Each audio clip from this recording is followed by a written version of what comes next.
23 तारीख को जब भाजपा विरोधी दलों की बैठक बिहार के पटना में हुई थी, नीतीश कुमार ने इसकी अगुवाई की थी और उसके बाद से ये चर्चाएं कई बार चली कि क्या ये मीटिंग सफल हो पाई।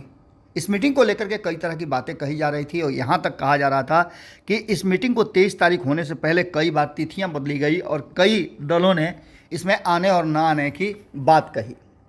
खैर मिला जुला करके 23 तारीख को 15 दलों की बैठक हुई और इस बैठक को लेकर के कहा यह जा रहा था कि एक बड़ी बैठक है जिसमें नीतीश कुमार ने अपनी जो मंशा थी या जो जिस काम से वो इस बैठक को करना चाहते थे उसमें सफलता प्राप्त कर लिया है। बिहार के मुख्यमंत्री नीतीश कुमार की पहल पर जब 23 तारीख को पटना में बैठक हुई थी तब विपक्ष ने एक बड़ा संदेश दिया था। अब अगले चरण की बैठक में सीटों के बंटवारे के फॉर्मूले और कौन इसको लीड करेगा, इन सारी चीज़ों की बातें होने की संभावना व्यक्त की जा रही थी। एक तरफ जहां भाजपा को केंद्र की सत्ता से हटाने की मुहिम चल रही थी, तो वहीं आपको बताएं कि इस बैठक को लेकर के कई ऐसी बातें सामने आईं।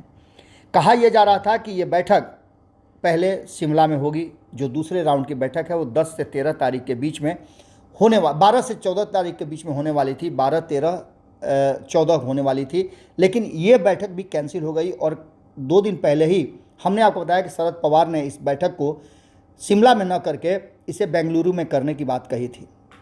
10 से 14 जुलाई तक बैठक होने वाली थी, लेकिन अब इस बैठक पर भी ग्रहण लगता हुआ नजर आ रहा है।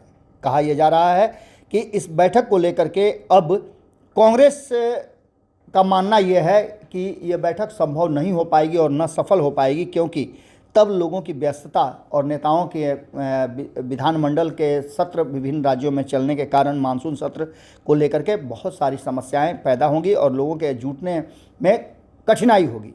कांग्रेस सूत्रों का मानना है कि केवल बिहार और कर्नाटक में विधानसभा का सत्र नहीं बल्कि 20 जुलाई से संसद का मानसून सत्र भी शुरू होने वाला है। ऐसे में विपक्षी दलों की कोशिश है कि 20 जुलाई के पहले ही बेंगलुरु की बैठक को निपटाया जाए। इससे सदन में सभी को पहुंचने और एकजुट होकर के हमला करने पर भी सहमति बन सकती है। आपको बता दें कि अपनी एकजुटता का प्रदर्शन करने के लिए विपक्ष को मनोवैज्ञानिक लाभ मिलेगा। वहीं कई ऐसे मुद्दे हैं जिसे लेकर विपक्ष संसद में एकजुट हो सकता है।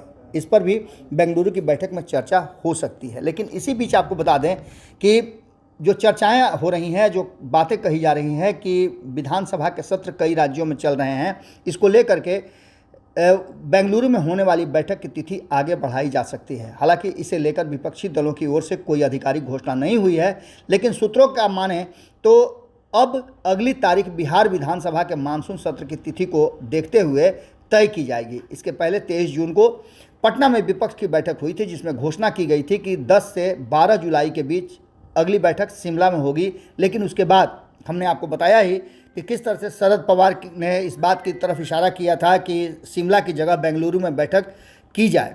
इन सारी बातों को लेकर के अब एक बार फिर से कहा जा रहा है कि संशय की स्थिति आ गई है। बिहार ही नहीं बल्कि कर्नाटक में विधानसभा सत्र चलने वाला है, जुलाई में होने हैं। ऐसे में अन्य दलों के परामर्श से तारीखें तय करनी पड़ सकती हैं। 3 जुलाई से शुरू हो रहे कर्नाटक विधानसभा सत्र के कारण सत्तारूढ़ कांग्रेस की ओर से शीर्ष नेतृत्व के अनुरोध किया गया है कि विपक्ष की बैठक की तारीखों को इस प्रकार तय किया जाए जिससे किसी को परेशानी न हो। चूँकि कर्नाटक में होने वाली बैठक की मेजबानी कांग्रेस कर रही है, ऐसे में कर्नाटक में कांग्रेस की सत्तारूढ़ दल है, इसलिए पार्टी नए सिरे से विपक्षी दलों की बैठक की तारीखें तय करने की कोशिश में लग गई है। आपको बता दें कि इन सारी बातों को लेकर के जहां एक तरफ ये कहा जा रहा था कि लोकसभा सत्र के दौरान अगर विपक्ष एकजुट हो जाता है तो जम करके मजबूती से भाजपा का विरोध किया जा सकता है, तो वहीं आपको बता दें कि इसके होने पर ही अब संशय पैदा हो गया है। देखना दिलचस्प होगा कि आगे क्या कुछ होता है,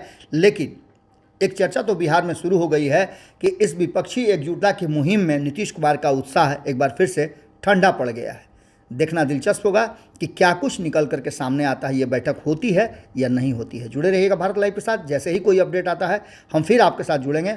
बहुत बहुत धन्यवाद। अगर ये वीडियो पसंद आई और वह बिहार के राजनीति और बिहारियत से सरोकार रखेनी तो सब्सक्राइब बटन दबा के चैनल के सब्सक्राइब कर ली। ओजे एगो घंटी बा, ओकरा बटन दबा देला से कुल सटीक और मारक खबर रुआ मुफ्त में मिल जाई।